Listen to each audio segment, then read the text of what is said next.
এটা একটা ভুতুড়ে বাড়ি। বাড়িতে ঢোকার জন্য অনেকগুলা গেট থাকলেও প্রতিটা গেটে প্রায় তালা ঝুলে আছে, ঢোকার মতো ওরকম কোনো অবস্থা নেই। তাই আমরা ঠিক সেই ভবনের দক্ষিণ পাশে একটা গলি আছে, সেই গলি দিয়ে ভেতরে ঢোকার চেষ্টা করব। জানি না ভিতরে কিরকম পরিবেশ আছে, তবে এই বাড়িটা নিয়ে মানুষের অনেক কৌতূহল আছে, বিশেষ করে ধামরাইবাসীর। অনেকে বলে এটা একটা কারখানা ছিল, অনেকে বলে এটা হওয়ার কথা ছিল একটা বিশাল মেডিকেল কলেজ। তবে এর সঠিক উদ্দেশ্যটা আসলে কেউ সরাসরি বলতে পারেনি। তবে আমরা ভেতরে গিয়ে আজকে এই ইকবাল সাহেবের যে মেগা প্রজেক্ট, সেই প্রজেক্টের বিস্তারিত বিষয়গুলো তুলে ধরার সর্বোচ্চ চেষ্টা করব।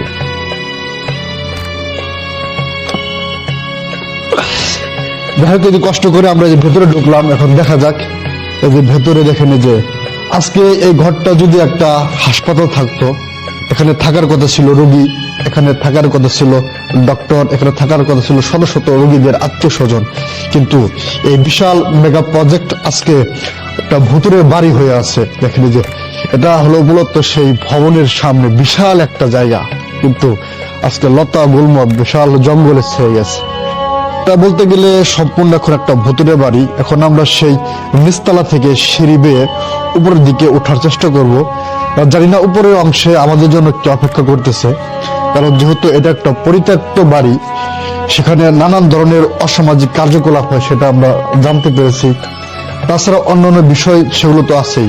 তো আমরা চেষ্টা করব এই বাড়ির নিয়ে যতগুলো রহস্য আছে সেগুলো উন্মোচন করার। যখন আমরা দ্বিতীয় তলাতে অবস্থান করতেছি, দ্বিতীয় তলা থেকেও এই যে বিশাল সাম্রাজ্যের মতো এই মেগা প্রজেক্ট সেটা আমরা দেখতে পাচ্ছি।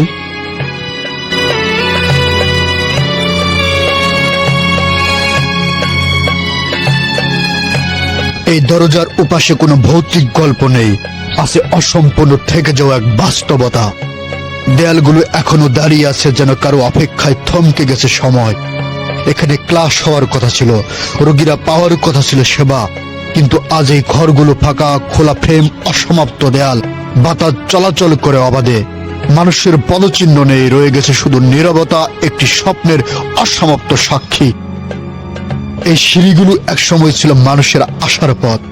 এখান দিয়ে ওঠার কথা ছিল ডাক্তার, নার্স, মেডিকেল ছাত্রদের, কিন্তু আজ এই সিঁড়ি বেয়ে ওঠে না কোনো চিকিৎসক, ওঠে না কোনো রোগী, ওঠে শুধু নেশাগ্রস্ত মানুষ আর অজানা ভয়। প্রতিটি ধাপে ধাপে জমে আছে বছরের পর বছর অবহেলা আর একটি থেমে যাওয়া স্বপ্নের ধুলো।